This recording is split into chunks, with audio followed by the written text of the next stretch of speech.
എത്ര ചൂടത്ത് ഒലിച്ചു പോകാത്ത ഒരു സമ്മർ പ്രൂഫ് മേക്കപ്പ് ആണ് ഇന്ന് ക്രിയേറ്റ് ചെയ്യാൻ പോകുന്നത്. സ്കിൻ കെയർ വളരെ ലൈറ്റ് ആയിട്ടേ ചെയ്യുന്നുള്ളൂ. ജസ്റ്റ് ഒരു ടോണർ സ്പ്രേ ചെയ്താൽ ഡ്രൈ ആവുന്നവരെ വെയിറ്റ് ചെയ്തതിന് ശേഷം സൺസ്ക്രീൻ അപ്ലൈ ചെയ്യണം. എന്നിട്ട് ഒരു 15 to 20 minutes വെയിറ്റ് ചെയ്തതിന് ശേഷം കളർ കറക്റ്റ് ചെയ്ത് കൊടുക്കുകയാണ്, ഓറഞ്ച് കളർ കറക്റ്റർ വെച്ചിട്ട്. അതിനുശേഷം ഞാൻ ഈ ഒരു ഫൗണ്ടേഷൻ സ്റ്റിക്കാണ് അപ്ലൈ ചെയ്യുന്നത്. എൻ്റെ കയ്യിലുള്ള ഫൗണ്ടേഷനിലെ ഏറ്റവും ബെസ്റ്റ് ആയിട്ടുള്ള ഒരു ഫൗണ്ടേഷൻ ആണ് ഇത്. കാരണം ഇത് വാട്ടർ റെസിസ്റ്റന്റ് ആണ്, സ്വെറ്റ് പ്രൂഫ് ആണ്, എല്ലാം ആണ്. എത്ര ഹീറ്റിലും സർവൈവ് ചെയ്യുന്ന ഒരു ഫൗണ്ടേഷൻ ആണ്. എനിക്ക് ഇതിനെപ്പറ്റി പറയാനായിട്ട് ശരിക്കും ഇനി വേർഡ്സ് ഇല്ല. ഞാൻ റീസെന്റ് ആയിട്ട് ഏറ്റവും കൂടുതൽ യൂസ് ചെയ്ത ഒരു ഫൗണ്ടേഷനും കൂടെയാണ് കേട്ടോ അത്. എസ്പെഷ്യലി ഡേ ടൈം ഒക്കെ പുറത്ത് പോകുമ്പോൾ.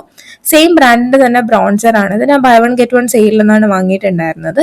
ഞാൻ ആദ്യമായിട്ടാണ് ബ്രോൺസർ യൂസ് ചെയ്യുന്നത്. അപ്പോൾ എത്രത്തോളം പെർഫെക്റ്റ് ആവുമെന്നൊന്നും ഒരു ഐഡിയ ഇല്ല.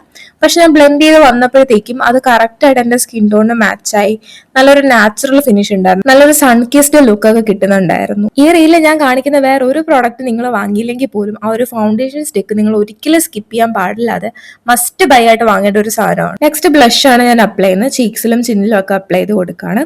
എന്നിട്ട് ഞാൻ സെറ്റിംഗ് പൗഡർ അപ്ലൈ ചെയ്യാണ്. മേക്കപ്പ് എവിടെയൊക്കെ ക്രീസ് ആവും, സെപ്പറേറ്റ് ആവും, എവിടെയൊക്കെ ഓയിലി ആവും, ആ ഭാഗത്തൊക്കെ പൗഡർ നന്നായിട്ട് ഇട്ട് കൊടുത്ത് സെറ്റ് ചെയ്ത് കൊടുക്കുകയാണ് ചെയ്യുന്നത്. എന്നിട്ട് ഞാനൊരു ക്രീം ഹൈലൈറ്റർ എടുത്തിട്ട് ചീക്സിന്റെ ഹൈ പോയിന്റ്സിലും നോസിന്റെ ആ ഒരു ബ്രിഡ്ജിലും അറ്റത്തും ഞാൻ ജസ്റ്റ് ഇങ്ങനെ ഡാബ് ചെയ്ത് അപ്ലൈ ചെയ്ത് കൊടുക്കുകയാണ്. അടുത്ത വന്നിട്ട് ഐ ഷാഡോ ആണ്. ഞാനൊരു ഡാർക്ക് ബ്രൗൺ ഷെയ്ഡ് എടുത്ത് ഇങ്ങനെ ഔട്ടർ കോർണറിൽ അപ്ലൈ ചെയ്ത് കൊടുത്തിട്ട് ഇന്നർ കോർണറിൽ നിന്ന് ഉള്ളിലോട്ട് കുറച്ചുകൂടെ ഒരു ലൈറ്റർ ബ്രൗൺ ഷെയ്ഡ് അപ്ലൈ ചെയ്ത് കൊടുക്കുകയാണ്.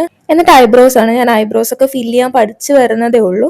മിഡിൽ പോർഷനിൽ നിന്ന് ഫസ്റ്റ് നമ്മൾ സ്റ്റാർട്ട് ചെയ്യുക. ആദ്യം നടുക്കുന്നത് സ്റ്റാർട്ട് ചെയ്താലേ ആ ഒരു നാച്ചുറൽ ഫിനിഷ് നമുക്ക് കിട്ടുള്ളൂ. എന്നിട്ട് ബ്രഷിൽ എന്താണോ ബാക്കിയുള്ളത് അത് വെച്ചിട്ട് വേണം ഈ ഒരു ഇന്നർ പോർഷനിൽ അപ്ലൈ ചെയ്ത് കൊടുക്കാൻ.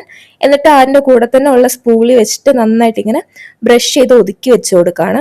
എന്നിട്ട് ഞാൻ ഒരു കെ ബ്യൂട്ടിയുടെ കാജലാണ് അപ്ലൈ ചെയ്ത് കൊടുക്കുന്നത്. എൻ്റെ ഫേവറേറ്റ് കാജലാണത്. കണ്ണിൻ്റെ മേളിൽ ഞാൻ കരി വരച്ച് കൊടുക്കുന്നില്ല, പകരം ഞാൻ മസ്കാര നന്നായിട്ട് അപ്ലൈ ചെയ്ത് കൊടുക്കുകയാണ്. പിന്നെ ഒരു dark maroon colour lip liner വെച്ചിട്ട് ലിപ്സ് നന്നായിട്ട് ലൈൻ ചെയ്ത് കൊടുക്കുകയാണ്. പിന്നെ ഒരു റെഡ് ലിപ്സ്റ്റിക് ആണ് അപ്ലൈ ചെയ്ത് കൊടുക്കുന്നത്. എനിക്ക് ഭയങ്കര ഇഷ്ടമുള്ള ഒരു ലിപ്സ്റ്റിക് ആണ്. ഭയങ്കര ലൈറ്റ് വെയിറ്റ് ആണ്, അതുപോലെ നല്ല ലോങ് ലാസ്റ്റിംഗ് കൂടെ ചെയ്യും. അപ്പോൾ ഇതാണ് ഫൈനൽ ലുക്ക്. എനിക്ക് ഭയങ്കരമായിട്ട് ഇഷ്ടപ്പെടുന്നത്. നല്ലൊരു നാച്ചുറൽ ലുക്ക് ഉണ്ട്. ഇത്രയും സ്റ്റെപ്സ് വന്നാൽ പോലും നല്ലൊരു നാച്ചുറൽ ലുക്ക് കീപ്പ് ചെയ്യുന്നുണ്ട് ഈ ലുക്ക്. പ്രോഡക്ട്സിന്റെ ലിങ്ക് വേണമെന്നുള്ള ഒരു ലിങ്ക് എന്ന് കമന്റ് ചെയ്താൽ മതി.